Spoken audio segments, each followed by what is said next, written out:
Hi guys! Welcome to my channel. Quick update muna sa ating nails. It's been 4 days since ginawa natin tong nails natin. Siguro dahil napababad siya sa tubig kapag naghuhugas ng plato.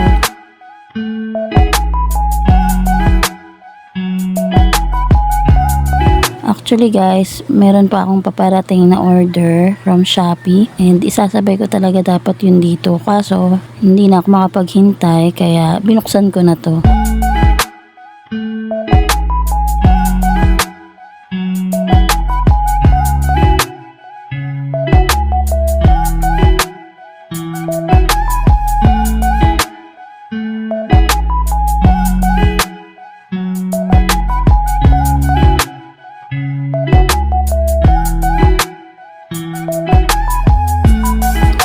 Failed order. I ordered rechargeable pero ang dumating plug-in.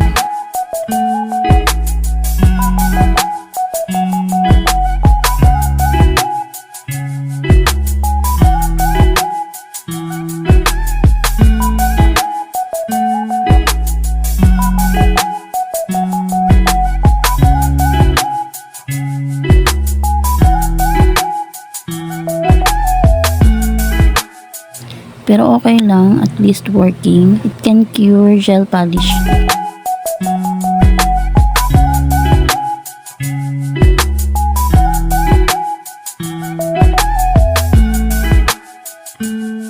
Another failed order. I ordered top coat, pero para lang siyang clear na natural polish. Ang bilis niyang matuyo.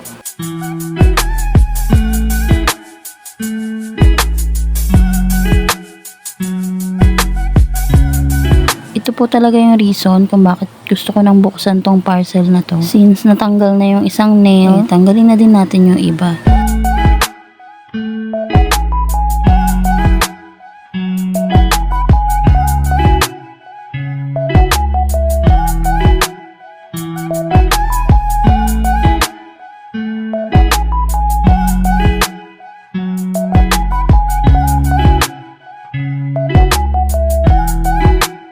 Ang paggamit po pala nito guys, 5 minutes after mong i-apply bago mo tuklapin yung nails. Ako atat, pagka-apply ko, tinutuklap ko agad. Kaya natagalan akong tanggalin to. Nakailang apply din po ako. Sa tingin ko, matibay talaga yung solid gel.